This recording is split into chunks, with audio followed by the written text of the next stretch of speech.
தேமுதிக கட்சியிலிருந்து பேசுகிறேன். மகாலட்சுமி, சிவகாசி. ஆமா, எடப்பாடியார என்னமோ சொல்லிக்கிட்டு இருக்கீங்க. ஒரு மாதத்துக்கு முன்னாடியே அந்த அம்மா துணை முதலமைச்சரா வேணும்னு கேட்டாங்கன்னு சொல்லிக்கிட்டு இருக்கீங்க. உங்க கூட்டத்துல துணை முதலமைச்சர் அந்த அம்மாக்கு உங்ககிட்ட கேட்டுச்சா? நீங்களே முதலமைச்சர் ஆக முடியாது, அப்புறம் அந்த அம்மா உங்ககிட்ட துணை முதலமைச்சர்னு கேட்டாங்களாக்கும். என்ன பேச்சு பேசுறீங்க? ஒரு ராஜ்யசபா சீட்டு கேட்டதுக்கேவும் இந்த வட்டம் இல்லை, அடுத்த வட்டம் தாரம்னு சொல்லி சேர்த்துட்டு அடுத்த வட்டம் தாரேன் அப்படின்னு அடுத்த வட்டம்னு சொல்லிட்டு, அதுக்கு அடுத்த வட்டம் கேட்டதுக்கு இன்னொரு வட்டம் தாரேன்னு சொல்லிட்டு, இந்த வட்டம் கேட்டதுக்கு பாமக காரங்க கேஸு கோடு நாடெல்லாம் அலைஞ்சிட்டு வந்திருக்காரு.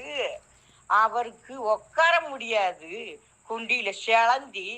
அதனால அவருக்கு ஒரு ராஜ்யசபா சீட்டு கொடுத்து அதுல உட்கார வைக்க போறேன், ஒரு சீட்டு எங்களுக்கு வேணும் அப்படின்னு தன்மானமா பேசுனா, இன்னைக்கு எதுக்கு இப்படி? அந்த அம்மா புதுசா ஒரு கட்சி சேர்ந்திருக்கு.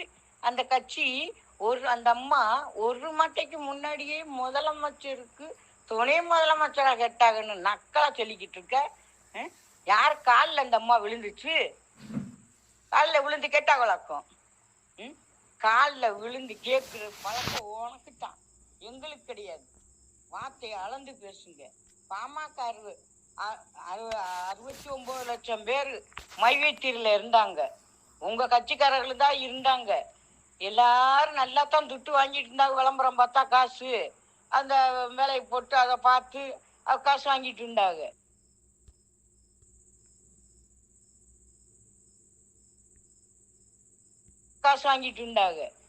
உங்க பாமகக்காரரு அந்த இதுல போய் ஆப்பு வச்சாரு. கேஸை கொடுத்து ஒண்ணும் இல்லாம ஆக்கி 69 லட்சம் குடும்பங்களை கெடுத்து இன்னைக்கு கோடு நாடெல்லாம் அலைஞ்சு வாங்கிட்ட சேர்ந்துருக்காராக்கும். நீ பெருமையா பீத்திக்கிட்டு இருக்க.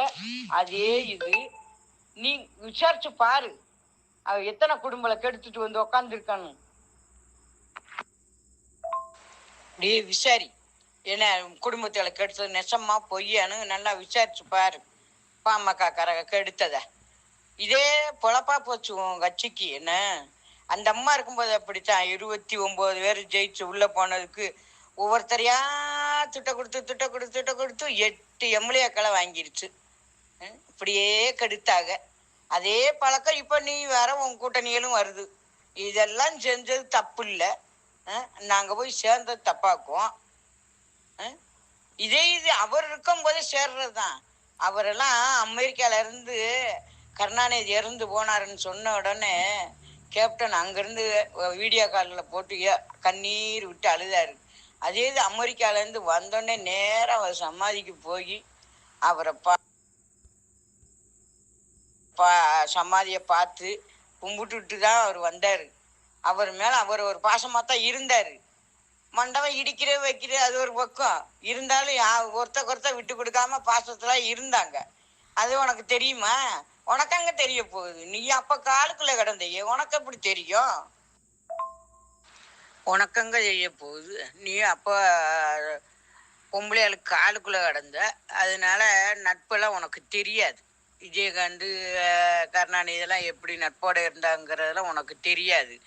நீ உங்கூட சேர்ந்திருக்க ராமதாஸ், அசோக் சிறிமதினு ஒருத்தன் கட்சிக்கார இருந்தான். அசோக் சிறி அவன் தான் அந்த மைவீட்டில் 69 லட்சம் பேரை குடும்பத்துகளை கெடுத்தான். அவங்க கூட சேர்ந்துட்டு இந்த ராமதாஸ் கெடுத்துச்சு. 69 லட்சம் பேர் ராமதாஸ் இதில் சேர்ந்துருச்சுன்னு தெரிஞ்சாலே ஓட்டு போட மாட்டாங்க, தெரியுமா? மைவித்திரிக்காரங்க யாருமே ராமதாஸுக்கு ஓட்டு போட மாட்டாங்க. நான் இப்போ சொல்கிறேன், நீ அடிச்சுக்கு சொல்கிறேன், எழுதி கூட வச்சுக்கோ, போட மாட்டாங்க. ஏன்னா அவ்வளவு துரோகம் பண்ணிடுச்சு. 69 லட்சம் பேரை குடும்பத்துகளை கெடுத்து இன்னைக்கு ஒன்றும் இல்லாமல் நாடு ரோட்டில் நிப்பாட்டிட்டாங்க. எல்லாம் கடனை உடனே வாங்கி செயின்களை அடகு வச்சு இங்கிட்டு அங்கிட்டு வாங்கி செஞ்சு அதில் போட்டு செஞ்சாங்க. அந்த ஒன்றும் இல்லாமல் ஆக்கி இன்னைக்கு எல்லாரும் நடுதரில் நிற்காங்க. எப்படி அழுகுறாங்க தெரியுமா? அவங்க பாவமெல்லாம் சும்மா விடுமா? இந்த ராமதாஸ. அப்போ அண்ணா என்னென்னமோ என்னென்னமோ நடந்து போச்சு. அதே இது அந்த ராமதாஸ் எந்த கூட்டணியில சேர்ந்திருக்கோ அந்த கூட்டணிக்கே ஓட்டு போட மாட்டாங்க. 69 லட்சம் பேர் குடும்பங்க போடவே மாட்டாங்க. என்ன அவ்வளோ வகுத்தறிச்சல்ல இருக்காங்க. மைவித்திருக்கார பூராமேவும் அவ்வளோ ஒரு துரோகம் பண்ணிட்டாங்க. என்ன என்னமோ சொல்லு ஒருத்த எதுவும் பேசாதீங்க, இதோட முடிச்சுக்காங்க. இன்னுமே ஏதாவது பேசுனீங்க அப்புறம் நாங்க என்ன பேசுவோம்னே தெரியாது. இது வரைக்கும் நாங்க நீ நல்ல முறையாக தான் பேசியிருக்கோம். இன்னுமே தேவையில்லாம அப்படி இப்படின்னு ஏதாவது பேசுனீங்க அப்படின்னா நாங்க குண்டக்க மண்டக்கா பேச வேண்டியிருக்கோம். பார்த்து செயல்படுங்க. ஆமா, இதான் கடைசி. இதோட இன்னுமே எங்க பார்த்தாலும் எங்க தேமுதிகவை பத்தியோ எங்க கூட்டணியை பத்தியோ எதுவும் பேசக்கூடாது. இதோட முடிச்சுக்காங்க யாரா இருந்தாலும். இனிமே தேவையில்லாம பேசிக்கிட்டு இருந்தீங்க அப்படின்னா மரியாதை இருக்காது, பார்த்துக்காங்க.